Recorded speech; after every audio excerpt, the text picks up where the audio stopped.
अस्सलाम वालेकुम। इमरान हसन ऑफिशियल के साथ मैं हूं आपका उस इमरान हसन। व्यूअर्स, आपको पता है कि हम अपने व्लॉग में कोई ना कोई चीज़ें लाते रहते हैं। आज हम जिस मौजू में बात कर रहे हैं वो पाकिस्तान की मौजूदा सियासी सूरत हाल है।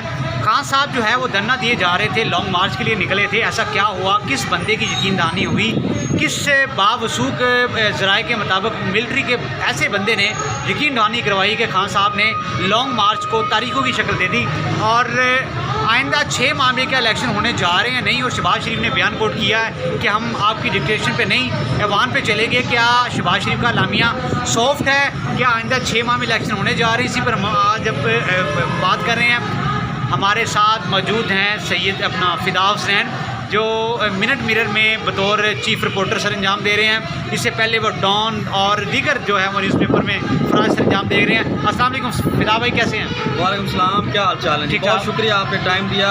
मैंने आपका सवाल अभी सुना है और बड़ा दिलचस्प आपने एक सवाल जो है वो उठाया है। देखिए, इस वक्त पाकिस्तान की जो सियासत है वो एक ऐसे दौराहे पे खड़ी है जो बड़ी ही दिलचस्प है। ये सियासी अमल जो इस वक्त जारी है, इसमें पीटीआई के लिए भी सीखने के लिए बहुत कुछ है। अगर वो मैच्योर पार्टी नहीं थी, वो पॉलिटिक्स में इतनी ज़्यादा कह लीजिए कि घाघ और बड़े सिपाही नहीं थे, तो वो जो आज कानूनी मुशगाफियों का सामना कर रहे हैं और वो जो कानूनी जंग का सामना कर रहे हैं, उनके जो कारकुनों को गिरफ्तार किया गया, क्रैकडाउन उन्होंने देखा और उसके अलावा एक लॉन्ग मार्च करिए वो निकले, उन्होंने कि आज़ादी लॉन्ग मार्च का नाम दिया।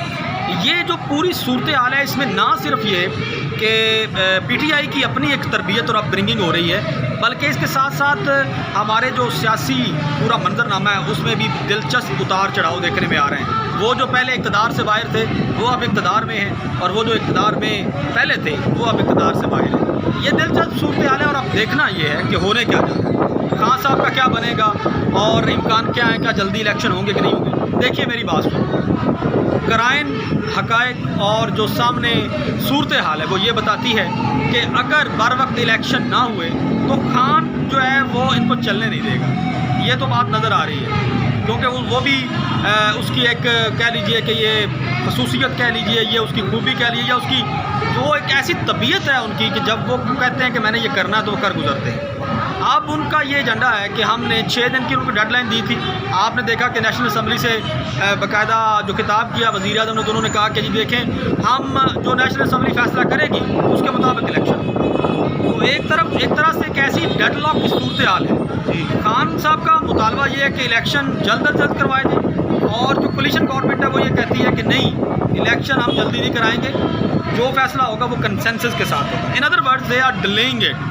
सो अगर खान साहब का डिमांड इन्होंने ना माना तो होगा ये कि मुल्क के अंदर मज़ीद वो जो हम देख रहे हैं कुछ अरसे से कि एक अफरा तफरी का एक आलम है और एक अनसर्टन सिचुएशन है, वो मज़ीद आगे बिगड़ती हुई नज़र आ रही है। इस वक्त जो पॉलिटिकली अगर हम देखा जाए तो पेट्रोल की कीमतें बढ़ाई गई 1-2 दिन पहले, तो वो एक ऐसी चीज़ है जिसकी वजह से जो आवाम है उसमें गमो गुस्सा जो है या रिएक्शन वो बिल्कुल ऑफ कोर्स वो आता है, और वो जो गमो गुस्सा है, जो रिएक्शन है वो आएगा।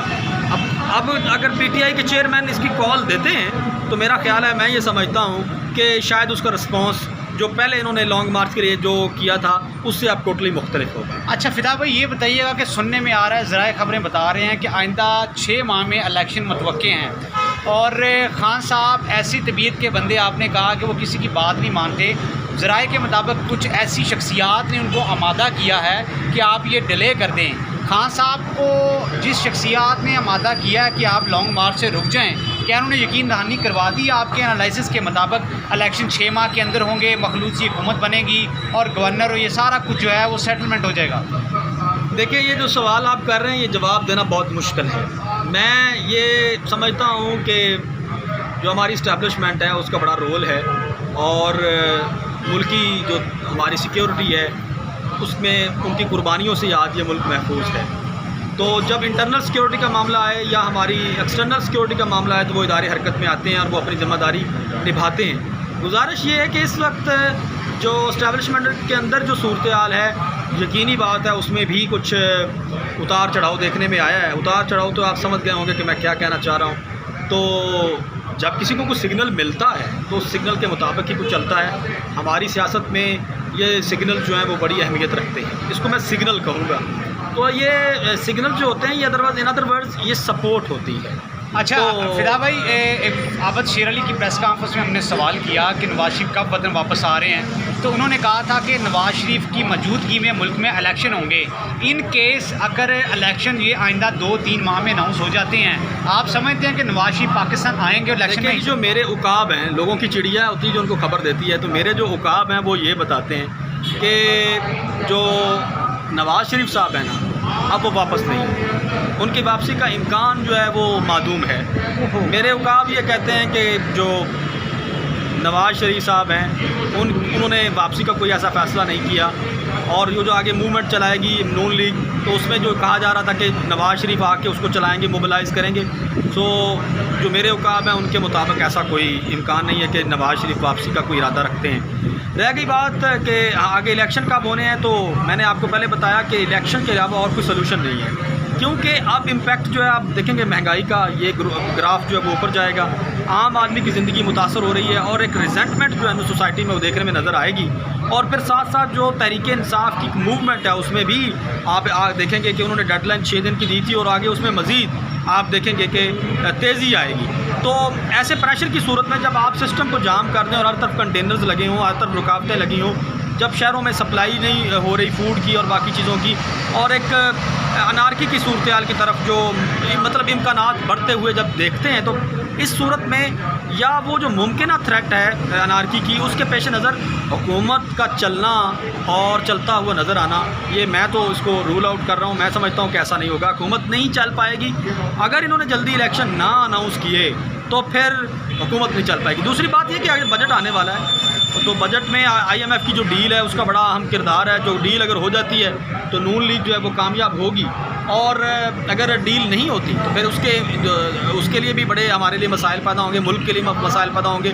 जो एजेंडा है कोलिशन गवर्नमेंट का वो भी मुतासर हो सकती है। और आपको ये भी पता होना चाहिए कि इस वक्त जो सूरत हाल है कि पंजाब के अंदर जो कैबिनेट है वो है ही नहीं। एक हमजा शहबाज हैं जो CM का ओहदा है उनके पास, और आपको पता आगे बजट आने वाला है, तो टेक्निकल कई ऐसे इश्यूज़ हैं जिनकी वजह से सूरत हाल बेहतर होने की बजाय बिगड़ती हुई नज़र आती है। और उसका सिर्फ सलूशन यही है कि जल्द इलेक्शन होंगे तो फिर ही तब्दीली के बेहतर रोशन इम्कान जो है ना वो वाज़ेह होंगे। इलेक्शन कब तक होंगे प्लीज़?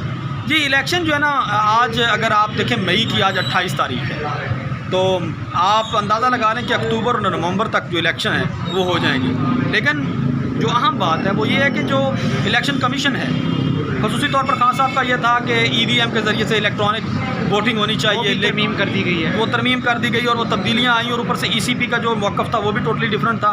तो अब जो गुस्सा है ओवरसीज़ पाकिस्तानी में वो बहुत ज़्यादा है। तो इलेक्शन अगर लेट भी होता है बिलफर्ज, तो ये याद रखिएगा कि जो ओवरसीज़ पाकिस्तानी हैं वो अपनी फैमिलीज़ को कहेंगे कि हमें अगर राइट टू वोट से डिप्राइव किया गया है, तो अपनी फैमिलीज़ को वो कहेंगे कि ये वोट उस पार्टी को दें जो उनके वोट के हक़ के लिए, जिसने आवाज़ उठाई, जो उनके लिए बात कर रही थी। तो ये भी एक पॉलिटिकल फैक्टर हो सकता है जो एक बड़ा इम्पॉर्टेंट है, जिसको हम मतलब मैं समझता हूँ जिसका आने वाले इलेक्शन में बड़ा रोल होगा। इलेक्शन बहरहाल मेरी नज़र में अक्टूबर नवंबर में मुझे होते हुए नज़र आ रहे हैं। जी बिल्कुल, फ़िदा भाई ने रोशनी डाली के इलेक्शन जो है वो अक्टूबर नवंबर में होने जा रहे हैं। अगर हम बात करें इलेक्शन डिले करते हैं तो ज़राए के मुताबिक 2 बड़ी पार्टियाँ बाप और MK को हुकूमत से अलहदा कर दिया जाएगा। हुकूमत अपनी अक्सरियत खो बैठेगी, जिसके तनाज़र में हुकूमत अपने बचने के लिए एक वाहिद रास्ता है वो इलेक्शन का है। नवाज शरीफ भी यही चाह रहे थे, खान साहब भी यही चाह रहे थे। आज का व्लॉग अगर पसंद आया तो मेरे चैनल को ज़रूर सब्सक्राइब कीजिए। बहुत शुक्रिया।